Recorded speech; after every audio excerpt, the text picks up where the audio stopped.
O eto guys, para sa latest update naman po natin dito kay itel.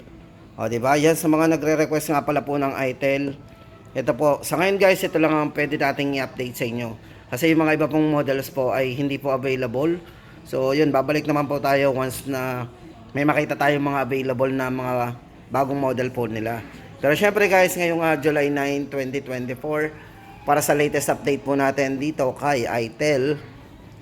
O ayan guys, may tablet dito. Tama-tama to ngayon bago magpasukan. Nangangailangan ng mga estudyante niyan. Tapos sa mga cellphone na budget phone, ay ito po yung update natin. Ayan. Guys, unahin na natin yung kanilang itel P55. Ito guys, pagtabihin natin tong dalawa. Guys, itong dalawang na to ay ito maganda to kasi sa dalawa na to. Ma-appreciate mo dito yung RAM. Tingnan mo naman guys ang RAM. Meron siyang maximum RAM na 24. Pero guys, ang original RAM po nito is 8GB RAM. Ayan po, meron siyang original 8GB RAM. Sa setting po, yan naman po ay may extend natin. Kaya magiging 24GB RAM. Pero 16GB RAM extended RAM niya. Pero dito sa 256, ganun din. Ayan. Guys, ito para sa dalawang variants po ng kanilang itel P55. Ito po yung kanyang isang variant, 128GB. Guys, ito po para sa presyo po natin dito. Ito po ay 4,999. So, 4,499. Para po sa kanyang highlights ng kanyang specs, ito ay naka 50 megapixel primary camera. Para sa kanyang clear and visible to everyone. Guys, sa charging, ito ay naka 18 watts charger. So, mabilis na po yan. O, yan, nakalagay guys dito. Charging 10 minutes, 3 hours na po yan. Chatting na magagamit natin. Then, meron siyang 5,000 mAh battery. Pang all day battery natin. 90Hz refresh rate po. Ang size po ng screen to is naka 6.6 punch hole display. Yan. At para po sa design guys, naka innovative design. Charming look. So, yan. Pakita natin yung kanyang design. Wala lang tayong actual guys Pasensya na tayo dun sa actual. At box lang yung ating hawak. Ayan. Guys, yung ating update dito sa kanilang 128GB. Ito po ay 4,999.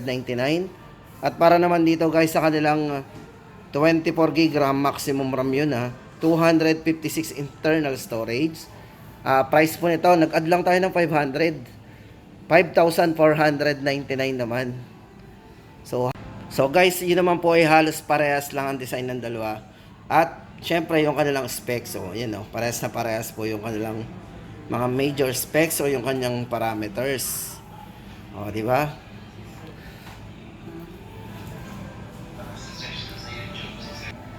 Ayan guys, para sa kanyang chipset, ito po ay naka Unisoc T606. Yan ang update natin guys sa kay itel P55 para sa kanyang 128 at 256GB. Sobrang mura. Then guys, next ko ipapakita sa inyo yung kanilang itel A70 o yung Awesome A70. Yan. Guys, para sa dalawang variants po nito, ito guys, siguradong affordable to. O ito, para sa dalawang variants, unahin po natin yung kanilang, meron po itong maximum RAM na 12GB RAM, 4+8, tapos yung kanyang isa po ay, yung isang RAM po natin yung ganun din, naka 12GB maximum RAM din, 256GB internal storage. Guys, ang laki ng internal nito Ito guys, for A70, presyo po nito 3,999. O, diba? Naka na tayo dito. Naka 128GB. Size mo ng screen to, naka 6.6 big screen din. With dynamic bar. Yan, check mo natin yung likod. Ayan po yung full specs nito guys. Naka massive memory extended RAM. 6.6 big screen with dynamic bar. 13 megapixel super HDR camera. Battery, 5,000 mAh battery with Type-C na po. Advanced octa-core processor. At syempre guys, for security, naka-side fingerprint and face unlock na din. At para po sa OS, yan, 13. At yung isa po niyang variant guys na 256GB. Ayan. So guys, pares naman po yung specs ng dalawa. Eto guys, para sa presyo po ng dalawa, ito pong isa ay 3,999 yung kanilang 128.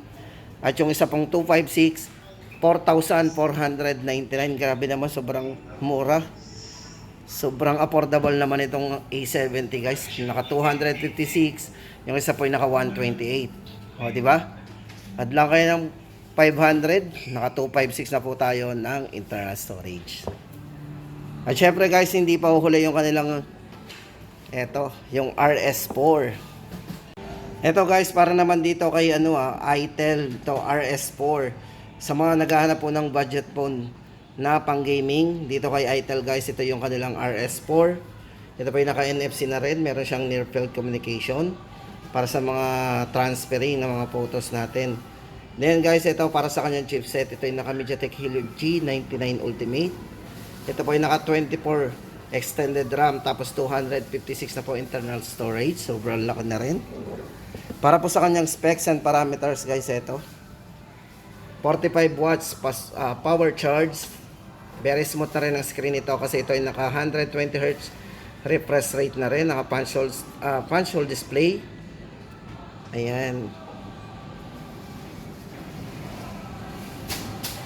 Para po sa camera guys, ito meron siyang 8MP with flashlight sa front camera. At 50MP naman po dual flashlight sa kanyang main camera. Ayan guys, sa mga naghahanap ng budget phone na pang gaming, dito kay itel, ito po yung kanilang RS4. 7,999. Guys, price po natin dito, 7,999.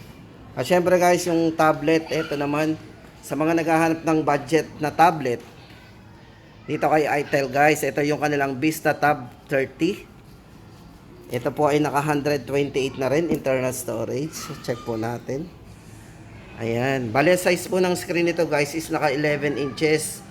Full high definition huge display. At meron siyang malaking battery, 7,000 mAh big battery. At yung speakers po yan, dual speaker. So napakalakas ng speaker din niya kasi dual speaker. At syempre guys, tama-tama ito, learning center. Kasi malapit ang pasukan guys, tama-tama yung naghahanap ng budget na tablet. Ito yung may offer sa inyo ni itel. Ito guys, naka 4G na rin. Syempre guys, kung sabing 4G guys, pwede lagyan ng SIM. Kung hindi available ang wifi natin sa ating mga kapitbahay o kaibigan, ay maglo-load na lang tayo sa SIM. Syempre, kasi pwede ang call and text po dito. Yan. Ito po yung ating update sa mga naghahanap ng budget tablet. Ito ay merong 12GB RAM, 128. Ito po si Vista Tab 30, 6,999. Para lang po tayong bumili ng isang cellphone, di ba? Si Vista Tab 30, 6,999. At yan guys, ang ating latest update dito kay itel ngayong July 9, 2024.